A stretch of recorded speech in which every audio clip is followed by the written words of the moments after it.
हिंदुस्तान में ब्रिटेन के लोगों के समर्थक बहुत बड़ी संख्या में रहे और न सिर्फ ब्रिटेन के समर्थक रहे बल्कि अंग्रेजों के तलवे चाटने वाले घराने इस देश में रहे। अंग्रेजों की जी हजूरी करने वाले घराने इस देश में रहे और जिन खानदानों ने अंग्रेजों के जितने ज़्यादा तलवे चाटे उन्हीं खानदानों का नाम इस देश में गर्व से लेते हैं। जो लोग अंग्रेजों के सबसे ज़्यादा पिट्ठू बनकर रहे, जो अंग्रेजों के चरणों में साष्टांग भी जाते थे, ऐसे ही लोगों को इस देश के इतिहास में पढ़ाया जाता है। और ऐसे ही एक खानदान था जो अंग्रेजों की गुलामी में आकंठ डूबा हुआ था। उस खानदान का नाम था टैगोर खानदान और उस टैगोर खानदान का एक व्यक्ति था जिसका नाम था रविंद्रनाथ टैगोर। उस रविंद्रनाथ टैगोर ने जॉर्ज पंचम के स्वागत के लिए एक गीत लिख दिया था और न सिर्फ उस आदमी ने वो गीत लिखा बल्कि कलकत्ता में जब जॉर्ज पंचम पहुंचा और उस भरी सभा में जहां लाखों लोग उपस्थित थे,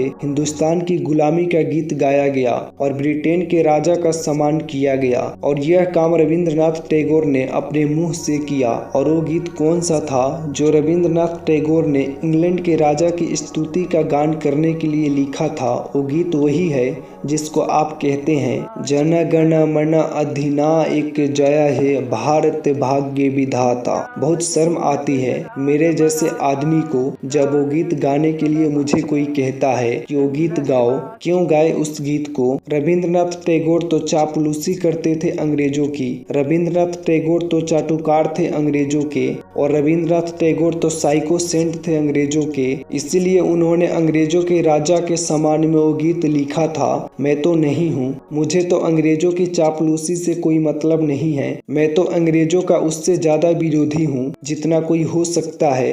लेकिन मेरे आजाद देश में उस गीत को बार बार गवाया जाए ये मेरा राष्ट्रीय अपमान का प्रश्न है। और जिस गीत को अंग्रेजों के राजा जॉर्ज पंचम के स्वागत में गाया था रविंद्रनाथ टैगोर ने, वही गीत 5 दिन पहले दिल्ली के एयरपोर्ट पर गाया गया महारानी के सम्मान में। आपने कभी ध्यान दिया है उस गीत के शब्द क्या है? जन गण मन अधिनायक जय हे, हिंदुस्तान की जनता के मनों के अधिनायक तेरी जय हो। ये मतलब है जन गण मन अधिनायक जय हे। मानो जॉर्ज पंचम, तुम हिंदुस्तान की जनता के मनों के, जनता के गणों के अधिनायक हो, सुपर बॉस हो, इसीलिए तुम्हारी जय हो। ये रविंद्रनाथ टैगोर गा रहे हैं। भला इससे ज्यादा चाटुकारिता का दूसरा प्रमाण मिल सकता है? इससे ज्यादा साइकोसेंसी का दूसरा कोई प्रमाण आपको मिल सकता है? और दूसरी लाइन है जन गण मन अधिनायक जय हे भारत भाग्य विधाता।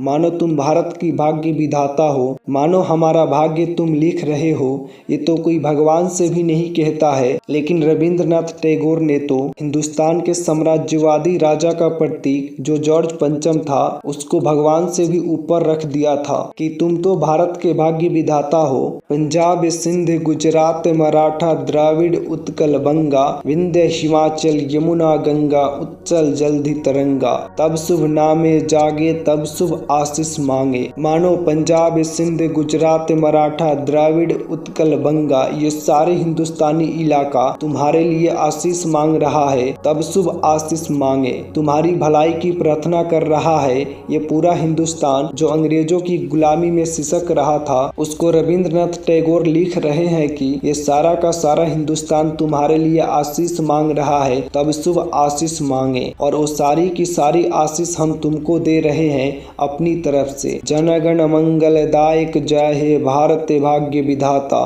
वही भारत के भाग्य विधाता तुम्हारा मंगल हो, तुम्हारा कल्याण हो। मानो जो हमको गुलाम बनाने के लिए आए हैं उनकी चाटुकारिता में कोई आदमी कितना बीत सकता है, इसका ये निकृष्ट नमूना है। और अंत में वो कह रहे हैं जय हे जय हे जय हे। मानो तुम्हारी ही जय है, तुम्हारी ही जय है, तुम्हारी ही जय है। ऐसा गुलामी का प्रतीक गीत एक गुलामी के दिनों में गाया गया एक ऐसे हिंदुस्तानी की तरफ से जिसको शायद आप बड़ी श्रद्धा की नजर से देखते हैं। और गीत जब ये गा दिया था उन्होंने और चरणों में बिछ गए थे रविंद्रनाथ टैगोर, तब अंग्रेजों ने उनको नोबेल प्राइज प्राइज दिलवा दिया था पुरस्कार के रूप में। रविंद्रनाथ टैगोर को ऐसे ही नोबेल पुरस्कार नहीं मिला था। अंग्रेजों ने कुछ नियम बनाए थे, परंपराएं बनाई थी। अंग्रेजों के नियम क्या थे? जो अंग्रेजों की जितनी ज्यादा चाटुकारिता करे, अंग्रेजों के जितने ज्यादा पैर चाटे, उसी को अंग्रेजी सरकार राय बहादुर का खिताब देती थी। उसी को अंग्रेजी सरकार हिंदुस्तान में और इंग्लैंड में नाइटहुड की पदवियां देती थी।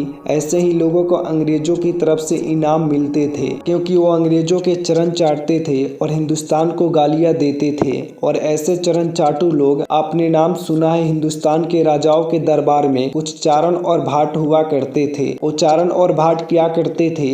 राजा चाहे जितना गंदा हो, चाहे जितना बदमाश हो, चाहे जितना लफंगा हो, लूचा हो, वो चारण और भाट हमेशा राजा की प्रशंसा ही करते थे। बदले में राजा उनको कुछ इनाम बांटता था। ऐसे चारण और भाटों का खानदान है ये टैगोर खानदान, जिन्होंने ये गीत लिखा है। और मेरा अंदर से रोम रोम कांप जाता है जब कोई मुझे कहता है कि राजीव भाई गाइए। क्यों गाए? हिंदुस्तान का गीत नहीं है ये? जन गण मन अधिनायक जय है। हिंदुस्तान का गीत तो वंदे मातरम रहा है। और ये वंदे मातरम जैसा गीत जो हिंदुस्तान की आजादी का लड़ाई का प्रतीक था, जो हिंदुस्तान के लोगों के खून में जोश भरने का काम करता था, उस वंदे मातरम जैसे गीत को हिंदुस्तान में राष्ट्रीय गीत का दर्जा दिलवाने में 50 साल लग गया हमको, अब जाके हुआ है। लेकिन जो गुलामी के जमाने का गीत थे, जन गण मन अधिनायक जय है, वो आजादी के तुरंत बाद हिंदुस्तान के उन गुलाम लोगों ने जो शरीर से आजाद होंगे पर दिमाग से गुलाम होंगे, हिंदुस्तान का राष्ट्रीय गीत बनाया था। और आप में से बहुत कम लोग जानते होंगे कि कांग्रेस के 2 अधिवेशन हुए थे, जिन दोनों अधिवेशनों में ये फैसला हुआ था सर्वसम्मति से कि हिंदुस्तान की आजादी के बाद जन गण मन हमारा राष्ट्रीय गीत नहीं रहेगा। यह फैसला हुआ था कांग्रेस की समिति में, लेकिन उन्हीं कांग्रेस के लूचे नेताओं ने आजादी के बाद उसी को राष्ट्रीय गीत घोषित करवा दिया। इससे ज्यादा शर्म की दूसरी बात कोई हो नहीं सकती। और वो गीत जिस तरह से गाया गया था जॉर्ज पंचम की अगुवाई के लिए, जॉर्ज पंचम के स्वागत के लिए कलकत्ता में लाखों लोगों के बीच में, वही गीत फिर गाया गया है महारानी के सम्मान में उस दिन दिल्ली के एयरपोर्ट पर। तो कैसे कहे कि ये देश आजाद है? 1911 में जो हमने सुना है वही तो आज हम हमारी आंखों के सामने देख रहे हैं।